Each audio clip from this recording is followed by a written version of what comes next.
Before presenting pictures of our journeys by boat down this river, motion pictures made from around this vicinity will first be shown.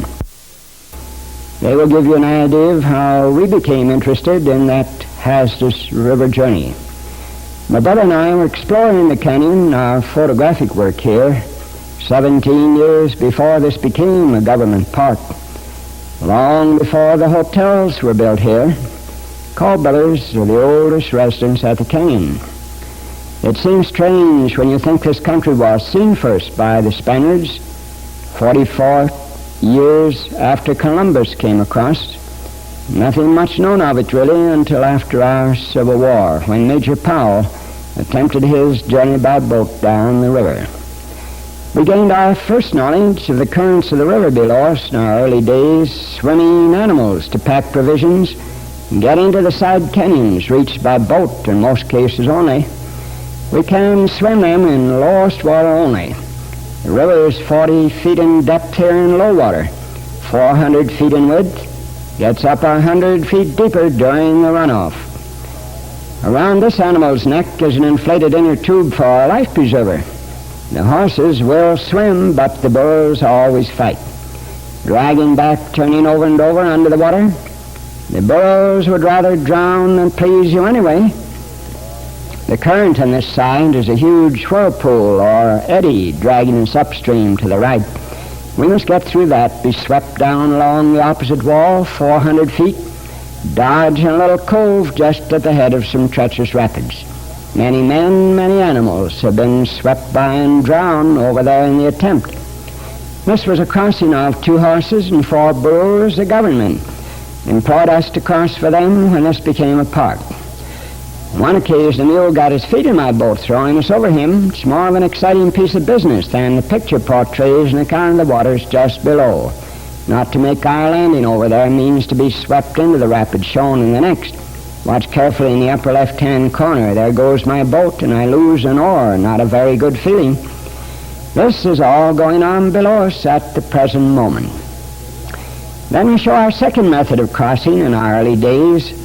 This burro, now to appear, seems to think it just about as exciting to be dragged in his cage on the cable as formerly when taken into the water. As exciting to him, I presume, but safer for both man and beast. This cable is 500 feet in length, constructed by a man who used to conduct hunting parties for the mountain lion on the north side. One hunter killed 500 lion over there in 4 years. The Kaibab forest opposite us is one of our large virgin forests. The elevation 8,000 to 9,000 feet, this side 7,000. It was not without some persuasion and a little hesitation. After saying a few kind words, and after my brother stopped turning the camera crank and assisted pushing, we finally got him in. The cage runs by gravity part way, and they're necessary to cross yourself. Pull him up from the other side. You may imagine what he is thinking while waiting in the center. In these pictures you'll see our work as photographers has meant a little more than photography to bring back the pictures we have. Every time you leave the beaten trails, it is all hard work. We were on a hunting trip at this time. I will show you in a moment how we hunt. Through our telescope, in the first peak below us in the month of January, a mountain sheep was seen. 3 of us surrounded the animal on the edge of a 700-foot precipitous drop. We were armed with ropes and a camera. Beach hunting with a gun requires a little more skill. The deer and antelope become quite tame here, but not the sheep. They're rarely seen. Mountain lion follow all of them. In the second scene, the animal is within 3 feet of the edge, preventing it escaping us. Seldom does snow go down as far as you see it here. It's much warmer, much hotter in the canyon. Just behind us in the next scene, you may notice the far wall 14 miles to the right of our studio airline, 220 miles to go around there. Way back in 1903, my brother and I discovered the highest waterfall in Arizona gushing out of a cave from that wall. We dropped 2,700 feet over those cliffs on ropes to explore the cave where the water gushes out. It's only 14 miles airline, but we were 6.5 days getting in there. I just got my brother started down the final 200-foot drop over there when we were caught in the most terrific electrical and hail storm of the season. The wind blowing him, the wet ropes spinning into hundreds of turns, bound so that I couldn't get my brother up nor down. He hung over that 1,000-foot wall throughout the entire storm, hail larger than hickory nuts pelting him all the while. He had to stay in the cave overnight. There's a lake in there, 600 feet long, over 100 feet wide. Many waterfalls are found through these side canyons. Not one in a million who come here ever see them. Then we show our third and last method of crossing at the suspension bridge, built in 1921 for mules only. My 15-year-old daughter rode the first mule across. Her mule didn't take to it so very well at first. The bridge suspended upon two 600-foot cables, bobbed up and down, sideways at the same time. One animal at a time was all that was permitted. It was fairly safe, but you were generally requested to walk rather than ride. The majority needed no requesting, however. The Park Service now have a more rigid bridge here, so as many mules as they desire may now cross at once. At a very young age, my little daughter has been on trips in the canyon with us. No others, excepting ourselves, have yet made. This leads to Bright Angel Canyon, the little gorge directly opposite us. Bright Angel Creek. It was after 9 years of such explorations, climbing these peaks, getting into the side canyons and caves, when we decided to start 1,000 miles up the river in our two specially constructed boats in the state of Wyoming. There's where Major Powell's famous voyage began, Julius F. Stone, Fraser, General Ashley, and many others, many prospectors and trappers. The majority met with disaster. Our purpose was to attempt to make the first pictorial record in motion pictures of this country and river, which we did in moving picture infancy before Hollywood was much heard of. In leaving Wyoming, these waters enter Utah, turn to Colorado, return to Utah through the whole state into Arizona, all through canyons. The heavy dark line going westward in Arizona as far as Nevada is this 217-mile canyon called Grand. 217 miles by the center to follow these upper slopes hundreds of miles further. One hears of Grand Canyon because it is advertised, rail touching this one. Seldom hear of the 18 other canyons of these same waters. Grand is but one of 19 major canyons, one joining the other. The water just as dangerous as many of the others, but no rail touching those. We knew if we were to succeed, it would be necessary to be hemmed within canyon walls about 1,000 miles, while in there dropping 6,000 feet over rapids in our boats. That's a descent 10 times greater than the descent of all the waters of the St. Lawrence River, Niagara Falls, the Gorge Rapids, and the Great Lakes as far as Chicago. That's a drop of 600 feet. In the same distance, we dropped 6,000 feet. Major Powell finished where you see the canyon touch the line of Nevada. He made a second trip going out halfway through, not finishing the river personally on either journey. Between Arizona and Nevada, below Grand, where we've marked Lake Mead, there's several small canyons, including Boulder. I should say Hoover. They've changed the name back again where it originally was. Every day we're asked what effect the dam is going to have in this region when it's entirely filled. Though it's the highest dam in the world, it would require 3 such dams below us to back the water up this far. 12 such dams could be placed in these canyons. Halfway down through Utah in a valley, after we had traveled through 10 separate canyons, we come to the only crossing by rail in nearly 1,000 miles. Got out for food there.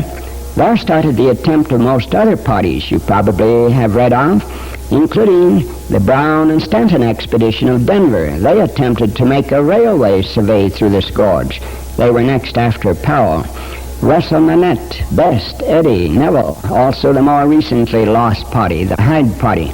A still more recent trip of which I was a member, that was my third big trip, many shorter ones. The more recently lost party you probably recall reading of, the bride and groom attempting to go through here in a scow on their honeymoon. I made this picture of them at this building, entertained them here in my home, offered them life preservers and every assistance. They refused the life preservers, good swimmers, thought they could swim anything, I guess, but they didn't show up as we were rather expecting. Their fathers, becoming worried, began wiring to see if I would start a search. The government sent 2 Army airplanes out from March Field in California for me, our nearest Army field at the time.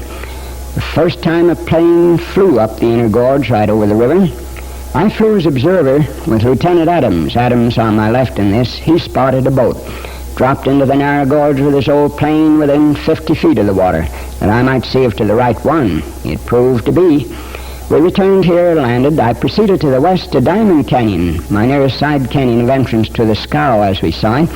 Hiked in 22 miles to the river, where I found some lumber at an old mining prospect that had laid out over 20 years in the weather. From that, in a day and a half, I had this crude boat built. My brother and the chief ranger, James Brooks, joined me there. It was 0 weather at the time. You may notice the standards in our crude boat. I placed those for the chief ranger to hold to. He was not a riverman. We were capsized in the rapids where 3 of Powell's men left their party. One of those standards found the only hole he had in the back of his overalls, pinned him under the boat through the entire rapids. We thought he was gone. The father of the boy came in to see us start. The old gentleman down there helping push off. It was so cold, if possible, in order to keep warm, my brother and the chief ranger would climb over the walls as I ran the boat. 'Twould been too bad for them if I'd lost that boat. Our craft built of old lumber soaked up the water like a sponge, just about ready to sink. And the next we have the scow just as we found it before we touched it, right side up, held by its own rope in this quiet stretch, dragging in 30 feet of water caught in the rocks. It was a mile below here. We capsized, finally reaching the wall, rescuing the chief ranger, uprighting the boat and getting the wet material back. That material froze under the deck so tight we could hardly remove it. We then traveled 6 miles in absolute frozen clothing before we found wood enough to build a fire. But the bodies of the bride and groom were never found. Everything was wet, including ourselves. It was our opinion they had been lining this scow, that is, dropping it from the walls with the rope attached to it through rapids. Rapids they didn't have the courage to attempt to run. Dragged in by the force of water against the boat and drowned. Whatever happened, we think, happened from on shore. It, of course, is possible a sudden rise took the boat away from them while on shore inspecting channels, and they have starved on the walls, as have many others. You may imagine how this water rises in these narrow walls. When you understand the Colorado River, the second longest in the United States, drains 1/14 of the United States. When floods come along from the upper regions in these narrow sections, it must come up. The bed, food, camera, films, notebook, all there. They had our book as a guide, found it high and dry. Before leaving on our first trip, we pointed out with our glass a spot 12 miles away, where we thought in about 2 months' time our folks might begin to look for the first signal fire. It's always harder for those staying at home. That was over 50 years ago, before there were roads or automobiles to bring food near us, airplanes or radios. We had 8 men employed for the journey, wanting at least 4. One by one, they all backed out, excepting James Fagan. After 165 miles, we had to take him out through a side canyon, then over the mountains. The 2 of us battling away alone, each one in a separate boat, nearly 800 miles, took up another young man from here by the name of Luzon. He was just the reverse of our others. You may notice we build the bottoms of our boats convex, like a rocker. Striking submerged rocks, this type of boat, flat bottom, turned up bow and stern, are permitted to skid upon the submerged rocks instead of crashing end on, as did Powell's boats with keels. Powell's method was reversed in everything concerning type of boats and running of rapids. He had heavy boats, nearly 2,800 pounds, built to withstand the rocks, as one would think they should be, but they smashed repeatedly. We built our boats very light, not so much to withstand the rocks, better able to pull away from the rocks, waves and whirlpools. Our boats were heavy enough at that, about 600 pounds empty when the 2 of us had to lift them out at times. Major Powell named all of these canyons. This Swallow Canyon on account of the thousands of swallow nests of mud pasted along the walls. Next, the canyon of Lodore, seen entering the mountain 4 miles in the distance. You may notice it is stormy there, and the storm lasted more than a week, gave us much trouble. Notice how the river splits that mountain in 2. shows well the general accepted theory by geologists how all these canyons are made. Geologists tell us that mountain at one time was on a level with this land in the foreground. The same fossils, the same formation are found up there. They tell us that after the final upheaval out of the bed of the ocean, which they say occurred here 7 times, upheaving then dropping under the water again, the same as the Aleutian Islands today are rising and sinking in spots, sections of New Jersey sinking. This finally came up so slowly that it permitted the river with its sand to cut out the center just as fast as the walls rose on either side. The widening at the top going on after the cutting by the river during the great ages by the work of erosion. We saw much of the widening process going on while in here during the storms. Thousands of tons of rocks were loosened up, crashing all around us. Seemed to be these falling rocks that affected the nerves of our assistants so badly. Major Powell smashed the boat completely in two at the beginning of this rock island. Lost the boat. They named the place Disaster Falls. Had some trouble ourselves. Sat on the rocks just above in the middle of the river all night, clinging to our boats. The river was rising so rapidly we soon had to get out of there. Come back in motion pictures later. Powell nearly lost 3 of his men here during the smash-up. The same 3, if you have read his reports, you may recall. Left later through a side canyon and were killed the following evening by the Indians. My brother also was very nearly drawn under the opposite wall, the whole river excepting 20 feet cutting under there at this stage. Major Powell named this next section Hell's Half Mile.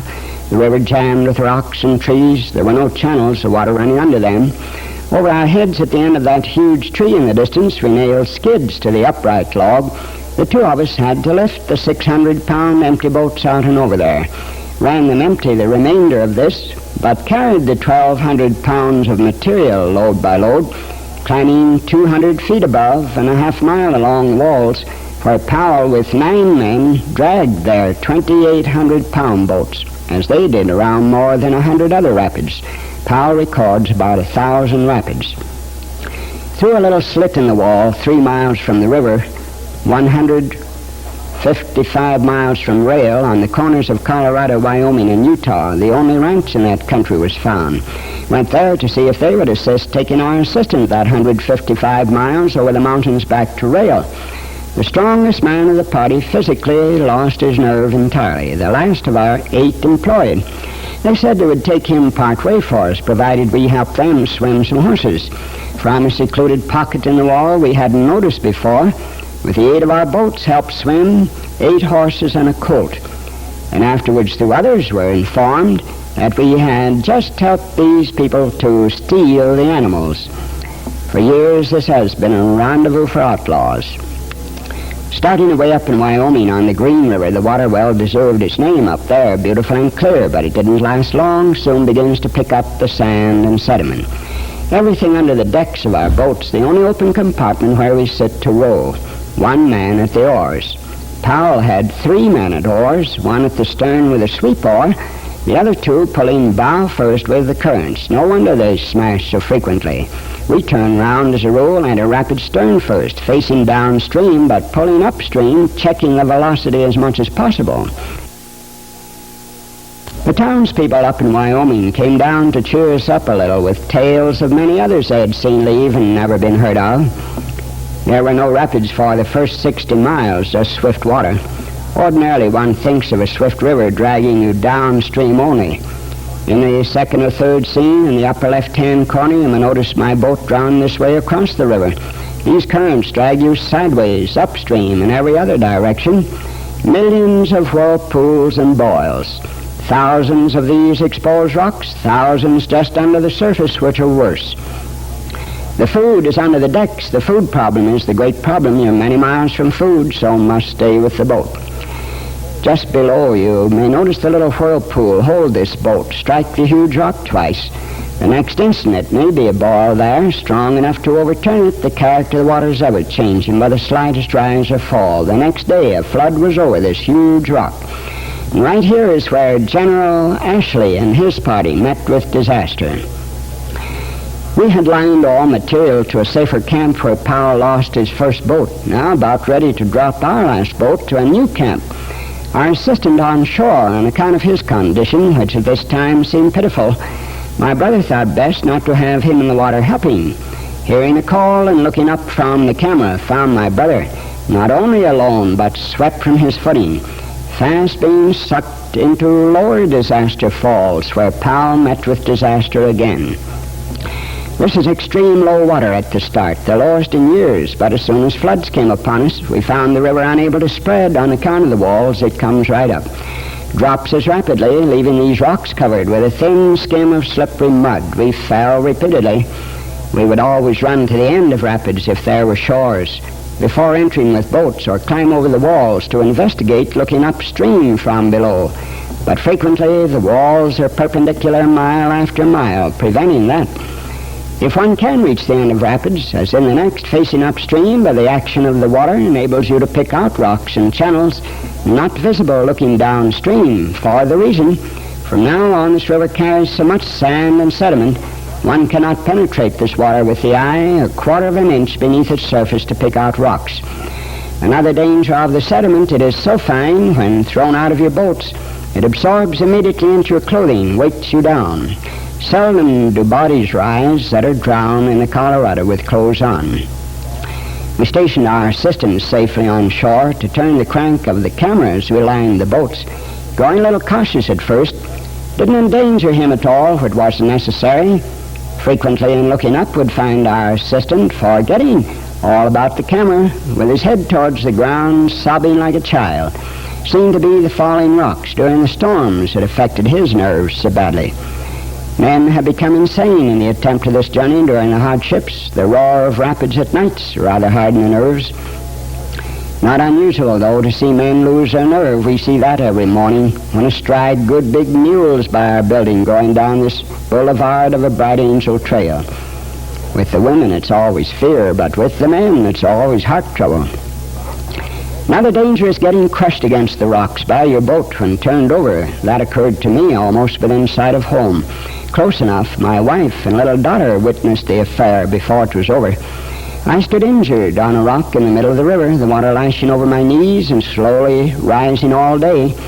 The Harvey trail guides worked 9.5 hours trying to get ropes to me, gave it up at dark. My brother made the rescue after darkness. Those floating trees were quite an added danger during the floods. They go down by the thousands. As we dragged this boat over there, you'll notice she slid in before we were ready.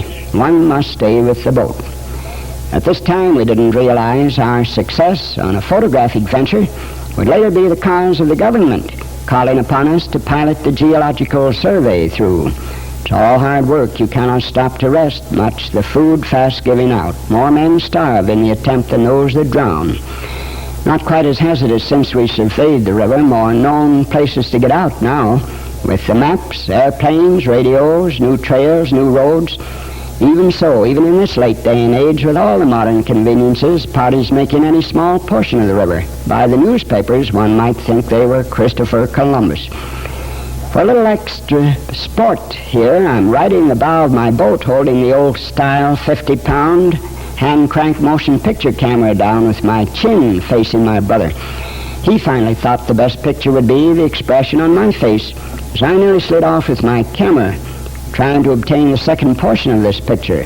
One party lost the boat just below here, got to shore, unable to climb out in 3 months. They lived on toads and cactus, finally got out. When you do get out here, you're 120 miles from rail, without water, without food, in a desert country of rock. Just below here, on our first government trip, my brother had a little difficulty. This happens to be my own boat on that first government trip. And under the hatch of his boat in the next is the summer's work of the engineers, the case of maps valued at $30,000, 1,200 pounds of other material. We floated poles to him, my brother prying, 8 men tugging and pulling on a rope all day. Didn't budge that boat, she's pinned so firmly. The walls run up 2,700 feet here without a break. You cannot escape, you must have the boat. After 11 hours without success, my brother finally comes to shore through the water over the rope just before dark. Fortunately, the river continued to drop all evening. A slight rise and all would have gone. The higher the water, the swifter it is, the greater the waves, whirlpools, and boils. Major Powell records waves at 30 feet in height in this river. Our second boat was capsized in the next scene where you see the water piling into the opposite corner. If that rope should break, that would be the end of my brother in this mess, regardless of his life preserver. Our former park geologist and a ranger just trying to cross below us were drawn into some little rapids, both drowned with big life preservers. The bones of many a man are lying at the bottom of the river through here. They seldom reach Grand Canyon. It was rather a gloomy crowd sitting around the base of this dark cliff that night, around our campfire, each one trying to form in his mind how those maps might be saved. Though it was up to my brother and me, we made a pulley of a cottonwood log with what few tools we had. The next scene is the following morning, both of us out there. Nailed canvas under the water on the upper side of the boat, which was no easy task under the water. Tacking the canvas halfway up over the cockpit enabled us to bail out that portion. Canvas around the hatches, next around the front compartment, preventing water lashing in as we undo the cover. The hatches had held. Piece by piece, we shipped the maps and material perfectly dry to shore over this rope after the water had lashed over the boat 24 hours. We were 28 hours getting out of this mess, crashed into these rocks 4 times. The making and retaining of these pictures, especially on our first trip, was almost equal to the work of the journey itself. It wasn't far below here. We began looking for the entrance of a little side canyon, in which a Paiute Indian had just piloted a party of whites overland into for the first time to visit the now famous Rainbow Natural Bridge, seen first by whites just before our trip. We passed the entrance before noticing it. The minute we were by, we couldn't row upstream against the current to visit the arch only 6 miles away, the greatest disappointment we had. Both of us riding the boat in this rapids, one lying down in front. Someone's going to get a little damp here. A little drop here and a little drop there. We wondered if they would ever end. We had over 100 days of this on our first trip, a little longer on our government trip. When the weather was cold, we wore these thin rubber coats for protection, but they were sometimes encumbersome when thrown out of our boats. Missing that arch here by 6 miles necessitated our starting in here and making a 600-mile overland trip, 300 miles each way, the most of which we walked to obtain our picture of it. It is more accessible now than it was then. You should all see it when you can, though it is in the most inaccessible region of our country. A stream flows beneath, purely the work of erosion. That little dark speck on top, just to the left of the center, is my brother for comparison. He says the best portrait he ever had. This is just 6 miles from the river, from Glen Canyon. Glen is next in length to Grand of the series, almost 200 miles. Then comes Marble, 67 miles in length. Marble joins Grand, 40 miles to the east. Many bad rapids, scarcely a place to get out if you lose your boat. Many caves. We stayed 2 days and 2 nights in this one, not only to fill on clear water, finding a spring beside the cave, had been drinking the muddy stuff many weeks, but stayed here also to rest after some excitement. 3 miles above here we were capsized shortly before darkness set in. Clinging to a capsized boat before we reached the wall, we were drawn over 3 terrible rapids after darkness, not to our liking. In each of those 3 rapids, men of the Brown and Stanton expedition of Denver had lost their lives, one after the other, including President Brown in charge of the survey himself. On our last government expedition in this same cave, found mute evidence where others reached this far. Where they started from or who they were, we have never learned, though we do know of about 18 parties that made the attempt since our trip who did not succeed. Some have. These men evidently perished in the water immediately in front of the cave. After emptying the material in there to camp, dropping the boat with a rope from the walls through the rapids, they were dragged in and drowned, leaving all their equipment in the cave. This huge rock over which they have the material strewn fell from the roof since our first trip. Right under that rock is the exact spot where my brother and I slept for 2 nights. The men in the picture are of our last government expedition. It was 1921 when the government first employed us to have boats constructed and pilot their engineers as far as the beginning of Marble Canyon for the Geological Survey. Our boats were left there, not protected really, too rotten to take up again. 'Twasn't intended they should ever be used again. I repaired the old boats, had one new boat constructed, hauled 140 miles over the mountains to join with the old ones. August 1st, 1923, I again had the honor to be placed in charge of navigating these engineers on through Marble and Grand Canyon to Needles, California. So the entire river is now surveyed. Incidentally, surveyed sites for 21 dams on these government trips, including Boulder. Many of the others probably will not be used until Lake Mead is about filled with this sediment. We lost a boat in front of that cave on this last government trip. One of our engineers attempted to line a boat around this point without my notice. This is what occurred to him, smashed to pieces. We saved no part of him.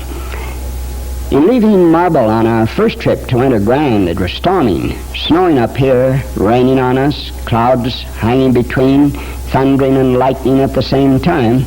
We pulled hard this day, had to. Our food was just about gone. We also thought there must be considerable anxiety in this building, almost 2 weeks behind our expected time. Sat in front of the signal fire well into the evening, watching little breaks in the clouds, doubtful if they would see the fire. Arriving here the following evening, found there had been a little eye on the job, who not only saw the fire, but had watched us carrying our logs to build it. For over 3 years, to show how young this region really is so far as population is concerned, for over 3 years my little daughter was the only child here. Since then, 300 have been born here. Things do change. We stayed here a month's time to recuperate before continuing, worn to a frazzle. Started with a third from here, also a younger brother 30 miles of the way, nearly drowned him in the meanwhile. The name of the man we started with from here was Bert Luzon, just the reverse of our others. It was zero weather at the time. My brother froze his heels quite badly shortly after leaving here. You may notice him in his boat way over to the left, a rough ride through there. Neither of us smashed or turned over in this, but others apparently had trouble. Sleeping at the end of this rapids that night was rather a gruesome camp opposite some poor fellow not quite as successful. This man was one of a party, evidently, that lost their boats, got to shore, then starved. We covered him up with rocks where he lay.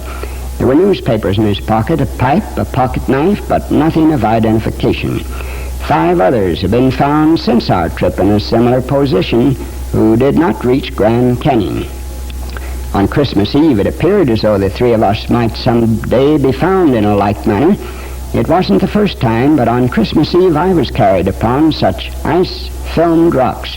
In the same rapids, my brother's boat was thrown into the air, backwards upon him upside down, then held right in the center of the river by the huge reverse wave rolling upstream. First the boat went upright, then upset again, which it did a dozen times or more, but stayed right there. He was driven under, came up away below, went ahead of everything, pell-mell down the river in that icy water towards the next rapids. Prying my boat free, finally, trying to save him, she plunged, striking a glancing blow on the side. It was rather an interesting picture, showing the bow and stern of the boat over in the left. My hat sticking through that center wave. Sometimes those waves feel as though they'll knock your head off. I smashed a hole in the side of my boat, large enough that I could stand through it. Landed around the cliff to the left without overturning, or the little party would have ended there. There I could mount, see at least half a mile below the next rapids. No sight of my brother. The 5th time I thought he was drowned, Luzon was frantically waving and pointing. From the end of the rapids above, couldn't hear what he was yelling. Climbing further where I could see beneath, in the cove to the left, where you now see the furthest boat, my brother clung to the rocks.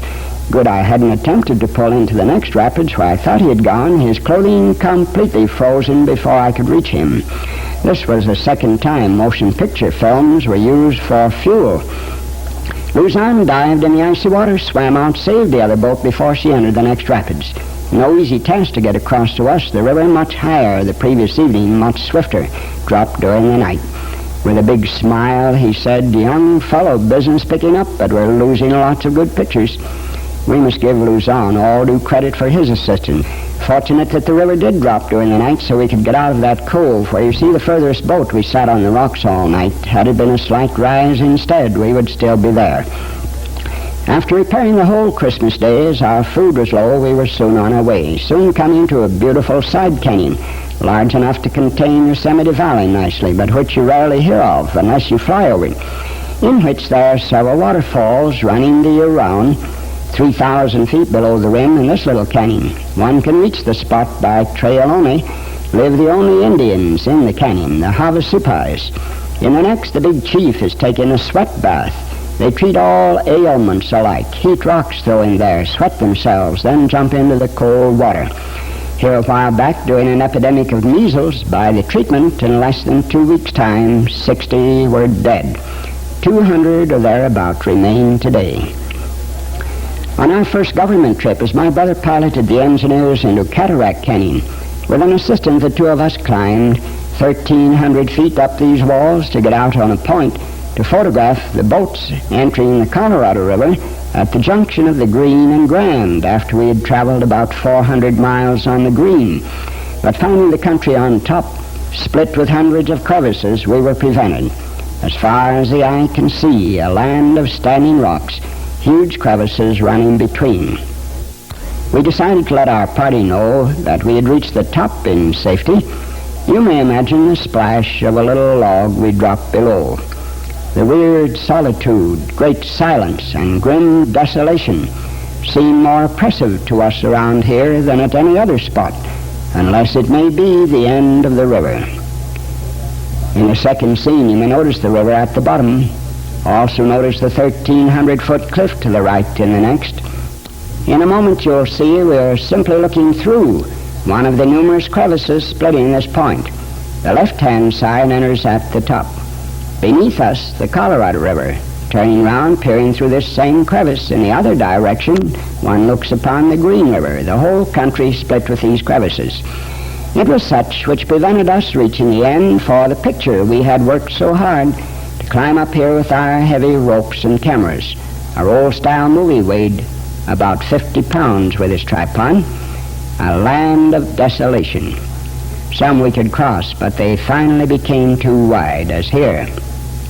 My assistant turning the camera crank, at the same time daring me to try this one.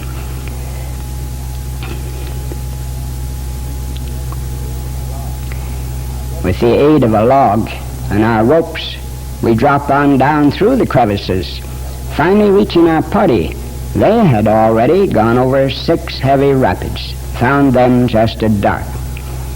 There were 11 men in our last government trip, 5 boats.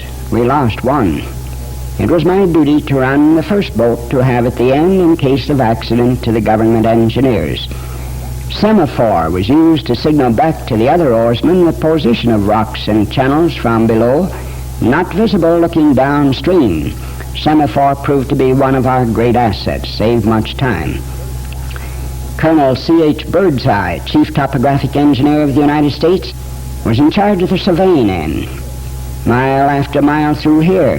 If you lose your boat, though you may get to shore, you cannot escape. Built our boats 18.5 feet in length for this trip, though in the next, if you notice my boat enter, looks like a little chip on the water.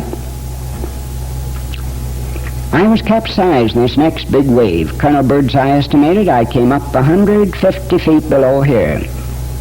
We had lost one of our boats, and after dropping the remaining empty boats over lava falls in the second or third scene, just at dark, while in perfectly clear skies, one of the worst floods in years came down the river. The government gauging station below us recorded the water rose from this low stage of 10,000 to 125,000 cubic feet per second. 3 boats were removed from here after darkness in the rising flood to a point a half a mile below where my brother and I had landed in 12 years previous, or all would have gone that night. A flood came down this river a few years back. The government gauging station's records show 27 million tons of sediment went by us here in this water in one day during that flood.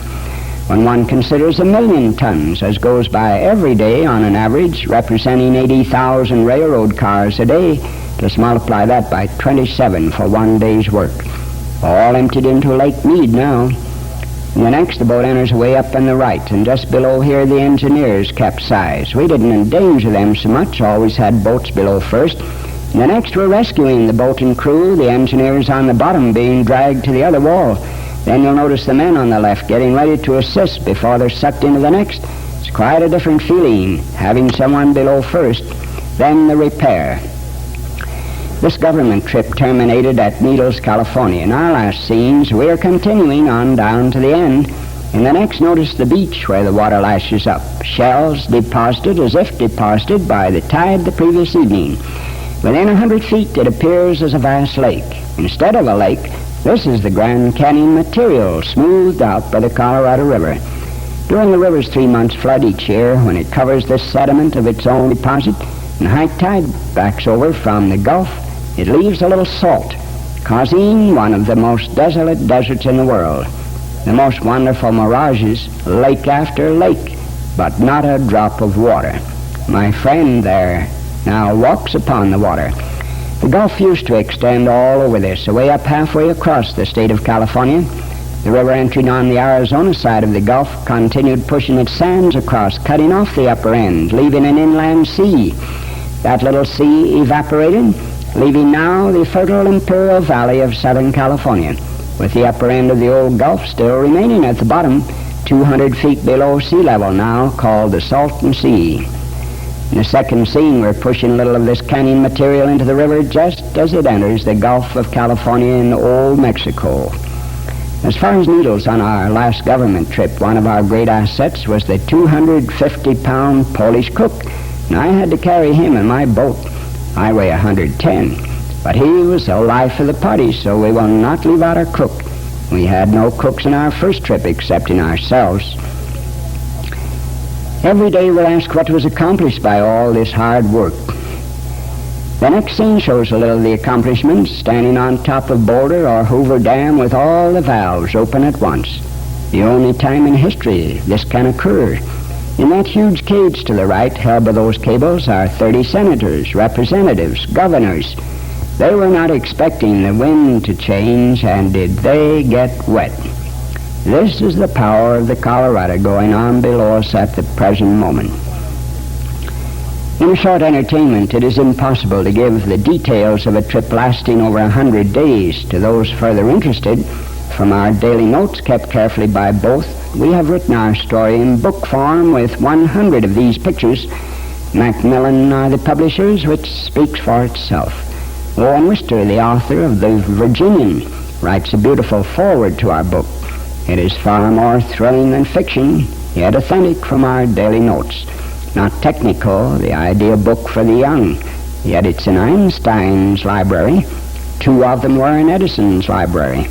Those getting the book from us, desiring autographed editions, may have it. It is sold $1 less in our studio than elsewhere. Twilight, an evening star, and after that the dark.